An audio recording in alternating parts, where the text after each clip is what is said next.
సింహరాశి వారికి ఈ వారం మిశ్రమ ఫలితాలు గోచరిస్తోంది. ఉద్యోగరీత్యా వ్యాపారరీత్యా కాస్త చికాకు అనేది ఏర్పడుతుంది. ఫైనాన్షియల్గా పరంగా కూడా కాస్త ఇబ్బందికరమైన వాతావరణం ఉంటుంది. మనసు స్థిమితంగా ఉండదు, ఆలోచనలు పరిమితులుగా ఉంటాయి. ఏది చేసినా వెనక్కి వెళ్ళడం, ఒక కార్యక్రమం తలపెడితే అది ఇంకో విధంగా ఉండడం, 10 మందిలోనూ లేదా జీవిత భాగస్వామితోటి బంధువులతోటి విభేదాలు వచ్చే అవకాశం గోచరిస్తుంది. స్థిరాస్తి సంబంధించిన విషయాలు అవి లాభసాటిగా ఉన్నాయి.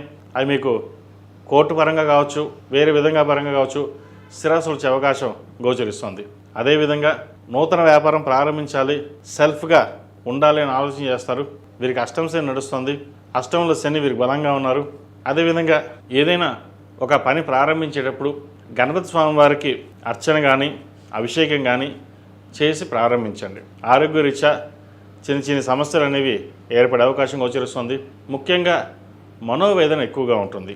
లైఫ్ మీద ఒక రకమైన విరక్తి భావం అనేది ఏర్పడుతుంది. కానీ అవన్నీ పక్కన పెట్టి మీరు చేయాల్సిన పని బాధ్యత ఏదైతుందో అది నిర్వర్తించండి. ఒక్కొక్కసారి మనం ఇలా ఉన్నాం, ఇలాగే ఉంటుందా మన లైఫ్, మనం ఎదగలేమా అనే ఆలోచన ఎక్కువగా ఉంటుంది. ఇవన్నీ పక్కన పెట్టండి. ఎందుకంటే ఒక్కోసారి విరక్తి భావం వచ్చేస్తుంది. కానీ ఇవన్నీ పక్కన పెట్టి మీరు తీసుకునే నిర్ణయాలు స్థిరంగా తీసుకుంటే కనుక మంచి ఫలితాలు సంప్రాప్తిస్తాయి. రాష్ట్రాధిపతి అయిన రవి లాభస్థానంలో బలంగా ఉన్నారు వీరికి. అదేవిధంగా చతుర్థాధిపతి భాగ్యాధిపతి అయిన కుజుడు దశమ స్థానంలో ఉన్నారు, వృత్తిలో ఉన్నారు. ఏదైనా ఒక ఫైరింగ్గా వెళ్ళాలి, మనం చేయాలి అన్న ఆలోచన ఎక్కువగా ఉంటుంది. ఆ ఫైరింగ్ని ఆపకుండా చక్కగా మీరు ముందుకు వెళ్ళండి, మంచి ఫలితాలు సంప్రాప్తిస్తాయి. సాఫ్ట్వేర్ రంగంలో ఉన్న వారికి, రియల్ ఎస్టేట్ రంగంలో ఉన్న వారికి, చార్టెడ్ అకౌంట్స్, ఎంబీఏ, ఫినాన్స్ సెక్టర్స్లో ఉన్న వారికి, అదేవిధంగా సినీ కళారంగంలో ఉన్న వారికి కొంతవరకు బాగుందని చెప్పొచ్చు. అదేవిధంగా హోటల్ మేనేజ్మెంట్ రంగంలో ఉన్న వారికి, కుట్టు మిషన్ నడిపే వారికి, స్మాల్ స్కేల్ ఇండస్ట్రీస్కి, ఈ పిహెచ్డి చేస్తున్న వారికి, R&D డిపార్ట్మెంట్లో వాళ్ళకి మంచి అవకాశాలు కలిసి వస్తాయి. ఈ రాశిలో జన్మించిన విద్యార్థులకు ఈ వారం చాలా వరకు అనుకూలంగా ఉంది. ఏదైనా సరే ప్రయత్నం లోపం లేకుండా కార్యక్రమం ప్రారంభించండి. అడ్మినిస్ట్రేషన్ సైడ్ కానీ, ఎంబీఏ, ఫినాన్స్ సెక్టర్స్ కానీ, అదేవిధంగా విదేశీ సంబంధించిన విషయాలు చక్కగా ఉంటుంది. ముఖ్యంగా మెడికల్ ఫీల్డ్లో ఉన్న వారికి ఈ వారం చాలా వరకు అనుకూలంగా ఉంది. స్ట్రెస్ అధికంగా ఉన్నప్పటికీ మీరు చేసే ప్రయత్నాలు ఏవైతే ఉన్నాయో అవి ఫలిస్తాయి. ఈ రాశిలో జన్మించిన స్త్రీలకు అధికంగా స్ట్రెస్ ఉంటుంది. నూతన ఉద్యోగ ప్రయత్నాలు ఎక్కువగా చేస్తారు.